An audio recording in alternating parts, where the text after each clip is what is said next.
except maybe her.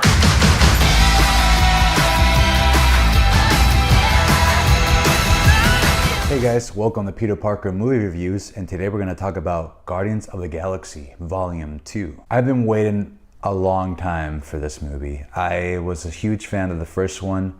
I thought it was really cool what Marvel did with the first characters and how they introduced them into the Marvel Universe.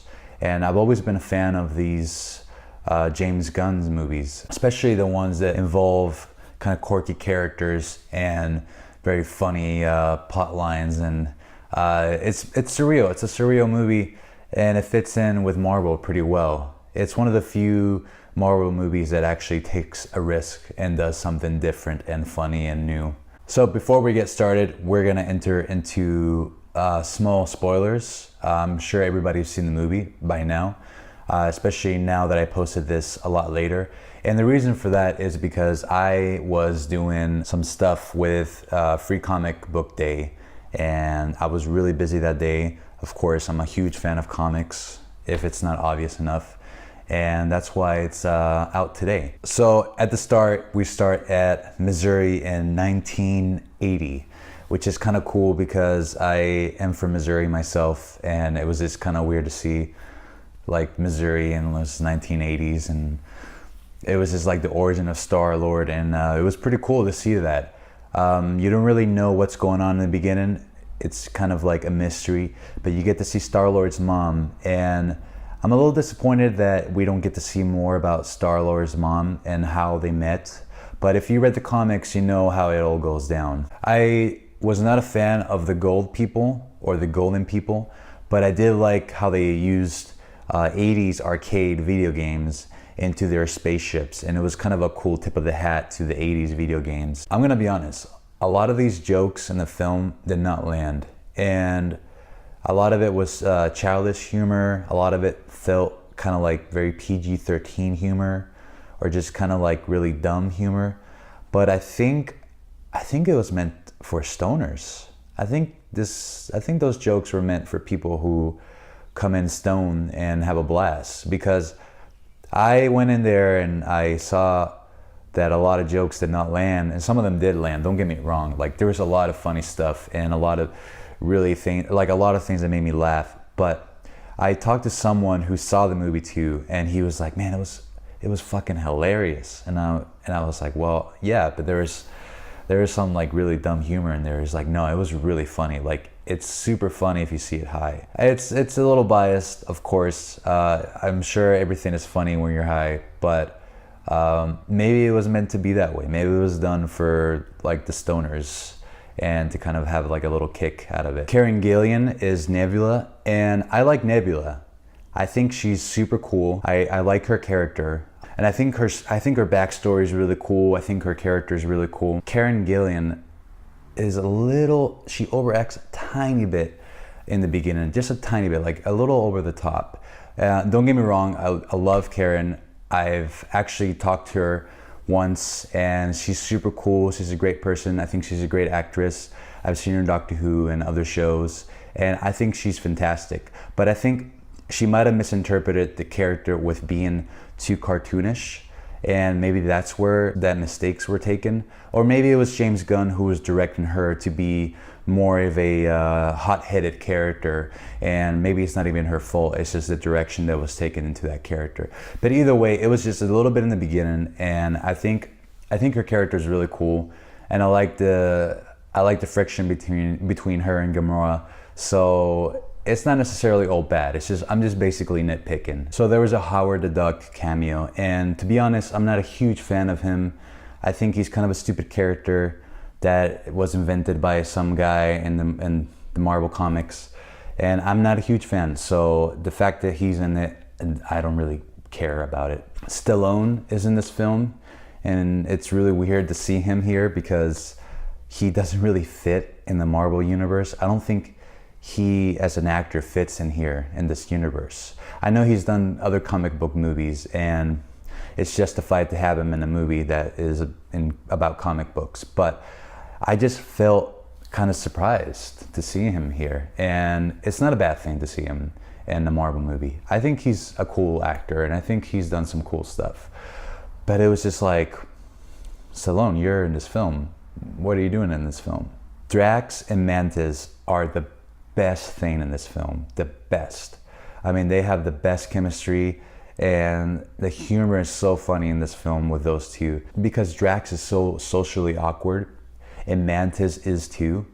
And the thing about Drax is that he's brutally honest, and Mantis is like very naive and doesn't really perceive social cues. So it's really funny to see them interact with each other, especially when Drax is like really brutally honest with her, and like she takes it in a way where it's like, oh, it's okay to be, you know, brutally honest with someone, even if it hurts your feelings. I think Yondu, or Michael Rooker, is the best thing in this film because he is an outstanding actor, and not only by him being a fantastic actor, he plays the character so well. And there's so many layers in this character, because in the first movie you kind of like label him as like pirate, doesn't really care, but then you realize that there's a lot more behind him, and it's really cool to see how the writers gave him all these layers to add on to the second film, because he really shows off as a parent, as a dad to Star-Lord. And I think that's so cool because Michael Rooker is fantastic, and he does these great performances, and he shows how he really cares about, not only about Star-Lord, but about the Guardians of the Galaxy. And his performance is really powerful, especially at the end, is really, really great. The set designs, the character designs, the art, the direction of art, everything related to art and the props and all the things that were designed to create this new world are fantastic. The colors are great. I think whoever was doing the art design or who was the director of art did an amazing job. There's a part where Star-Lord is playing catch with Ego, and it's, oh my God. It's like one of those things that is like so awkward and so like cliche, but it's funny because that was the purpose of it. It was to make it cliche and to make it like something you make fun of, because it happens all the time in movies. But it was just like, I didn't know if to laugh or to cringe. It was just really weird, but it was meant to be funny, I know, and I appreciate that. So let's talk about Drax, also played by Dave Bautista. I think Drax is a really incredible character because even though he is very honest and socially awkward, there are these emotions in this character, and there are these layers in him that are still not revealed yet, but you really get to see that when Mantis touches him, and you can see her emotion through him and how he really is suffering in the entire movie, and he really is coping with the loss of his family and the death of his family through humor. It's incredible when you see an actor, which in this case is Mantis, play the emotion that Drax is feeling. And it's really cool. I'm kind of curious. I want to know more about Drax's past. I want to know about what happened to his family. And I think that's kind of like they're laying it there for the third movie. But I think Dave Bautista is a great actor. I think he might be the new Rock. Chris Pratt is, of course, really charming. There's not much to say about it. Like Chris Pratt plays Chris Pratt. He does that one character very well. He's very charming. He's very handsome. He's very sexy. He's very dorky. It's a usual performance. I think he's great. Nothing too like noticeable about this performance, except that maybe when he discovers the truth about what happened to his mom, and that's when we really get to see a performance by him and how he really gets mad and how he basically rages against Ego. Speaking of which, let's talk about that scene where Chris Pratt, Star-Lord, discovers that Ego planted a tumor in her mom, and that moment when he realizes the truth, and there's this camera thing where it's like a transfocus,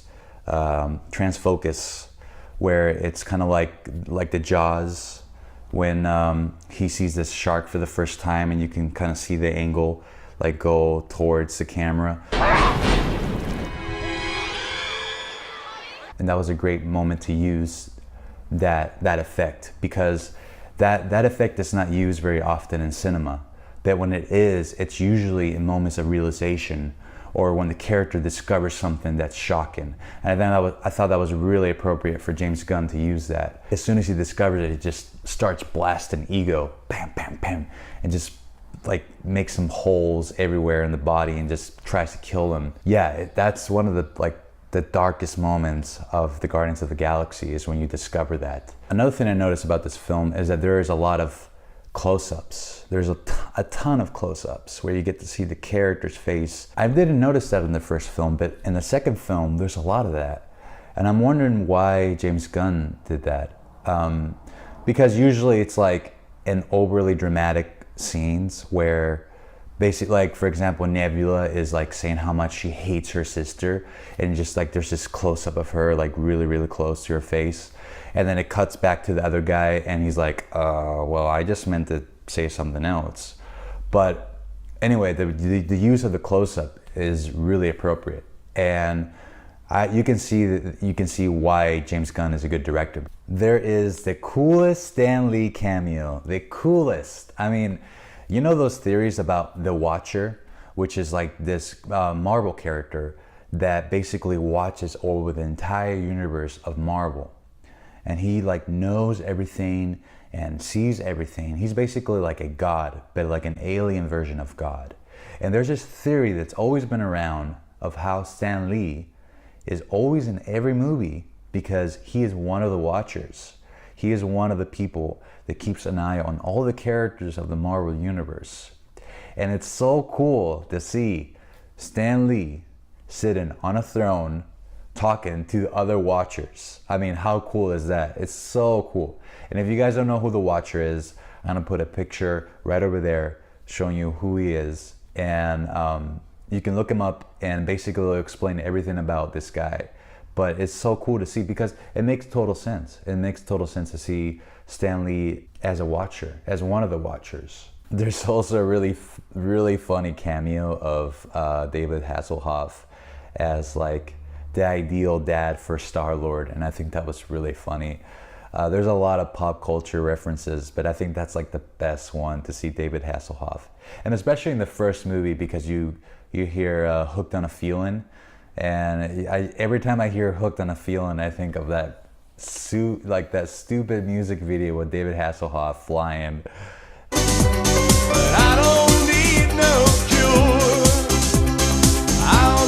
And also, the funniest part of this film is when Yondu is going down with his arrow, and Star-Lord is like, "Man, you look like Mary Poppins," and he's like, "Wait, is that a cool person? Is that a cool dude?" And it's like, "Yeah, it's a cool dude. I'm Mary Poppins, bitch." So funny. It was so funny. Oh man. Oh. Mary Poppins jokes. Speaking of Yondu, you know how Marvel talks about not having enough risks in their movie and not taking enough chances in their movies and not sacrificing. There's never like a big sacrifice. There's always like a side character that dies or later comes back. That's one of the things I hate about Marvel movies, is that they're too afraid to kill a character. And I understand, like if I was a Marvel executive or whatever, I wouldn't want to get rid of someone who's making me a ton of money. Like, I get it from the business perspective, but you have to take risks in the stories. And maybe you can bring that character back, or you can kind of like bring him in future movies. But one of the biggest problems with Marvel is that they never kill their characters. They always make it alive, and every film, there never feels like there's anything at stake.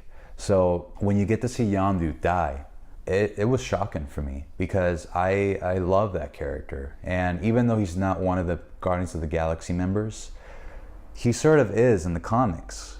So it was really sad to see him die, and to show how he basically reveals that he was a good dad and he was a good person all along.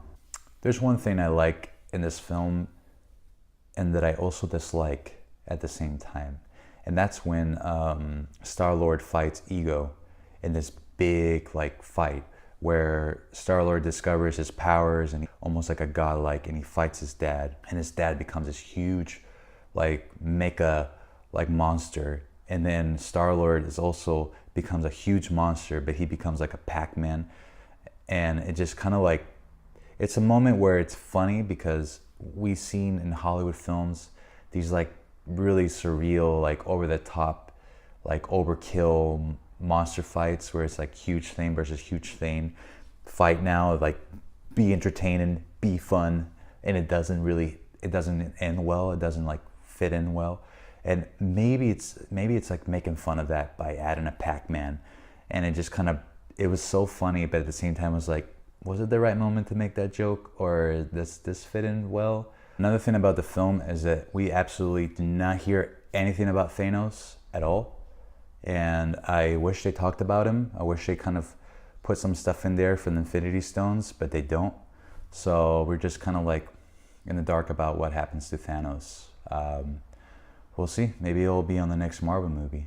One thing I wanted to say was that the music was good, but it wasn't as good as the first film. I think the first film has better hits, has more of a feel, it lays out better the tone with the music. The second one, the music is okay. In the first movie, the mixtape feels like it's a character, and the music feels like a character. But in this one, it just doesn't feel like it's a character. It just feels like it's just in the background.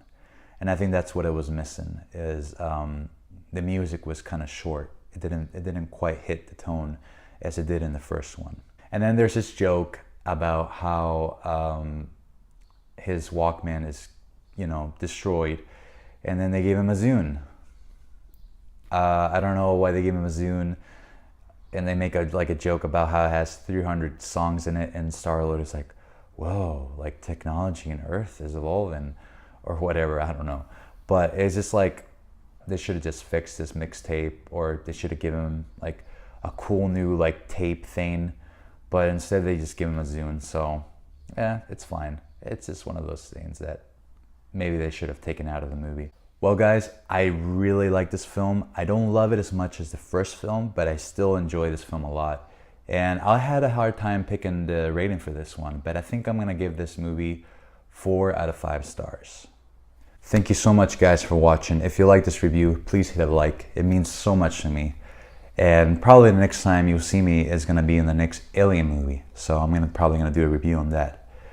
And thank you so much guys, and I'll see you in the next one.